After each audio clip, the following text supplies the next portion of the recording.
తీన్మార్ మల్లిగానే అభ్యర్థులు గెలిచారా అన్న తీట మల్లిగాడు ముఖం ఎక్కడ పెట్టుకున్నాడు నిన్నటి నుండి న్యూస్లో కనబడటం లేదు.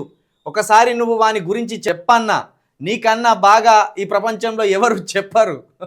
జేబీ ప్రవీణ్ అన్న, నువ్వు న్యూస్ చాలా అద్భుతంగా చెప్తావు, నీలాంటి వారు రాజకీయంలోకి రావాలి. అయితే ఇక నేను నచ్చిండు, ఇట్లా పెట్టుకున్నాడు. మాకు ఓట్లు వేయకపోయినా బీసీలకు కష్టం వచ్చిన, దళితులకు కష్టం వచ్చిన, ఎస్టీలకు కష్టం వచ్చిన మీ కాళ్ళు అడుగుతా నేను. సరే మాకు ఓట్లు వేయలేదు కావచ్చు, మేమేమనుకోం, మీరు ఇష్టం ఉన్న వాళ్ళకి వేసుకున్నారు కదా అంటాను. నీకు ఎట్లెత్తారు అనుకున్నారా నాకు అర్థమైతే లేదు. కత్తెర పట్టుకొని అత్తి జేబులు కట్ చేసుకొని పోతారు అనుకొని వాళ్ళు అనుకున్నారు. వీడు అత్తాను అనుకునే తలుపులు మూసేసి అటు ఒక్కొక్కరు ఓట్లు అడగడానికి పోతే, వీడు కత్తెర పట్టుకొని వచ్చినప్పుడే డౌట్ వచ్చింది, జేబులు కత్తిరించకపోతారా ఇంకేం కత్తిరించకపోతాడో అని వాళ్ళు డౌట్ పడ్డారు.